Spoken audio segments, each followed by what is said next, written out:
24 ঘণ্টাৰ আগৰ সামাজিক মাধ্যমৰ এটা পোষ্টৰ লগত সংলগ্ন হৈ আছে দুখন ফটো।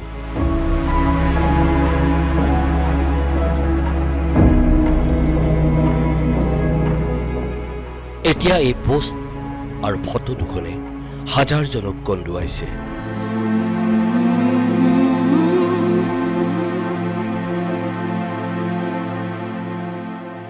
এইটো এটা সাধাৰণ পোষ্ট নহয়, ই এটা কৰুণ জীয়া কাহিনী।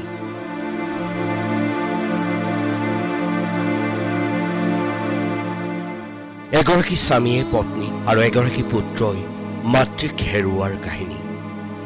এইখন ফটোত কণমানি শিশুটোৱে একো নজনাকৈয়ে একো নুবুজাকৈয়ে মাকৰ ফটোখনৰ ওচৰত ৰৈ আছে।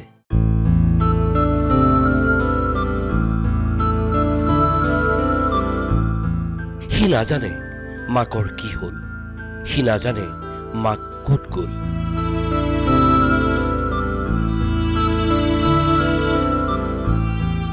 সি হয়তো নাজানে আজিৰ পৰা তাক কোনে খুৱাব বা কোনে পিন্ধাব।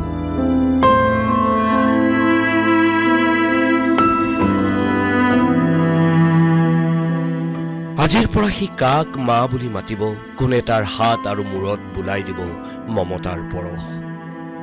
আৰু বহু কথা নাজানে সি। এগৰাকী মাতৃহাৰা পুত্ৰই জীৱনৰ কঠিন বাটটোত কিমান যে দুখ সহ্য কৰিব লাগিব, কিমান যে মৰমৰ পৰা বঞ্চিত হ'ব সি একো নাজানে।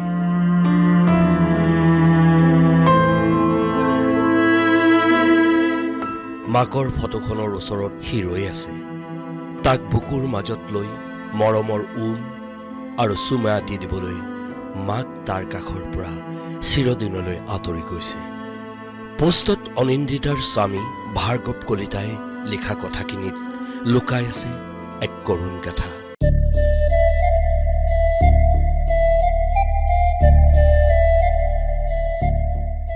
ভাৰ্গৱ কলিতাই লিখিছে, আজি তোমাৰ মৃত্যুৰ 11 দিন হ'ল, কিন্তু এতিয়াও যেন বিশ্বাস হোৱা নাই তুমি যে আমাৰ মাজত নাই। তোমাৰ হাঁহিটোৱে আমাৰ পৰিয়ালটোক উজ্বলাই ৰাখিছিল। এতিয়াও তুমি এই হাঁহিটোৰেই উজ্বলি থাকিবা আৰু আমাৰ পোহৰক আলোকিত কৰিবা।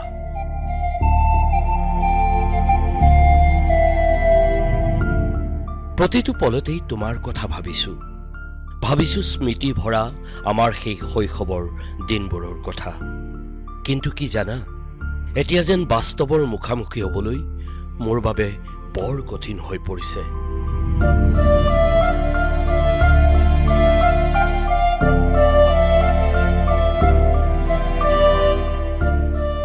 তোমাৰ অনুপস্থিতিৰ এই দুখটো বুকুত বান্ধি উৰেটো জীৱন মই যে কটাব লাগিব।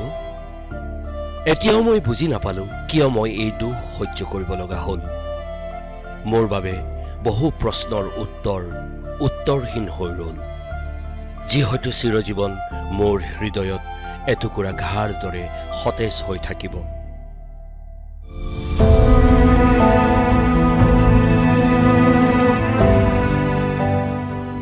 মই ভগৱানক প্ৰাৰ্থনা কৰিছো, তুমি য'তেই আছা শান্তিত থাকা।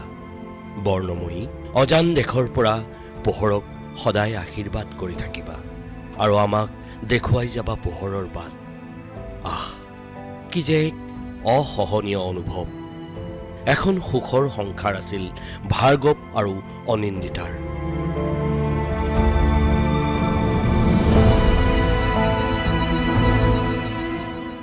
কিন্তু নিয়তিয়ে শেষ কৰি পেলালে এহাল দম্পতীৰ সকলো সপোন।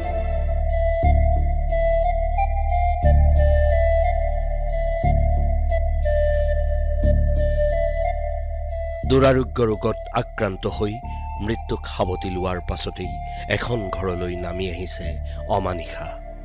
এবছৰীয়া পুত্ৰক লৈ ভাৰ্গৱ এতিয়া অসহায়।